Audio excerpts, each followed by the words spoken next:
Hi, అందరికీ నమస్కారం. కొబ్బరి పాలతో చారు చేస్తున్నాను. ఏమేం వేశాను, ఎలా చేశానో చూపిస్తాను ఈ వీడియోలో. మునక్కాడ వేశాను, నాల్కోల్ వేశాను, అలాగే 2 వంకాయలు కూడా. వంకాయలని ఉప్పు నీటిలో వేసి పెట్టాను. అలాగే నాల్కోల్, మునక్కాడలని ఆవిరికి ఉడికించుకోవడానికి పెట్టుకున్నాను. కొబ్బరి చారులోకి కాంబినేషన్గా ముద్దపప్పు చేశాను. ఈ బ్లాక్ రైస్లోకి మేము కొబ్బరి చారు ముద్దపప్పుతో తిన్నాము ఈరోజు. కొబ్బరి పాల వీడియో రీసెంట్గా ఛానల్లో చేశాను కాబట్టి ఈ వీడియోలో అది చూపించటం లేదు. అయితే ఒక వివరం చెప్పాలి మీకు కొబ్బరి పాల గురించి. ఈ చారు పోపు కోసం కొబ్బరి నూనె వేశాను. సమయానికి పచ్చిమిరపకాయలు లేకపోవడంతో ఎండు మిరపకాయలు వేశాను.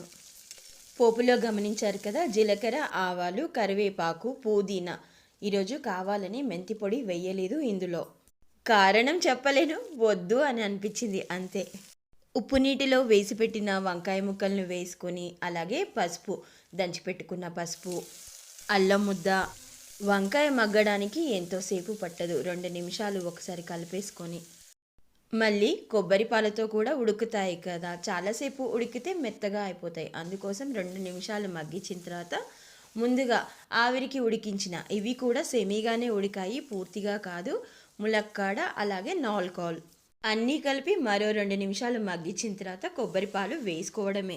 కొబ్బరి పాల గురించి ఒక విషయం చెప్తాను అన్నాను కదా, అయితే ఇదివరకు ఒకసారి ఒక వీడియోలో చెప్పాను. ఎందుకో తెలియదు, విరుగుడుగా అనిపించింది, అయినా టేస్ట్ మాత్రం మారలేదు, బాగుంది అన్నాను కదా. ఆ విరుగుడికి కారణం ఏంటంటే కొబ్బరి పాలు పట్టిన తర్వాత అరగంట లోపు వాడుకుంటే ఆ విరుగుడు రాదు. ఇదంతా కూడా లుక్ కోసం మాత్రమే. అలా విరుగు కనిపించినంత మాత్రాన ఏదో స్పాయిల్ అయిపోయింది అనుకోవాల్సిన అవసరం లేదు. అబ్జల్యూట్లీ మనం వాటిని తినవచ్చును, భయపడాల్సిన అవసరం లేదు. ఆరోగ్యానికి ఎలాంటి హాని ఉండదు. ఈరోజుకి పిల్లలిద్దరికీ కూడా అన్నంలోకి కొబ్బరి పాలు కలపకుండా విడిగా వేసి ఇచ్చాను. బాక్సులు గమనించారు కదా, బ్లాక్ రైస్ పెట్టి ముద్దపప్పు ఇచ్చాను. తర్వాత లంచ్ బాక్స్లో వాళ్ళు ఈ కొబ్బరి పాలతో కలిపి తినేస్తారు.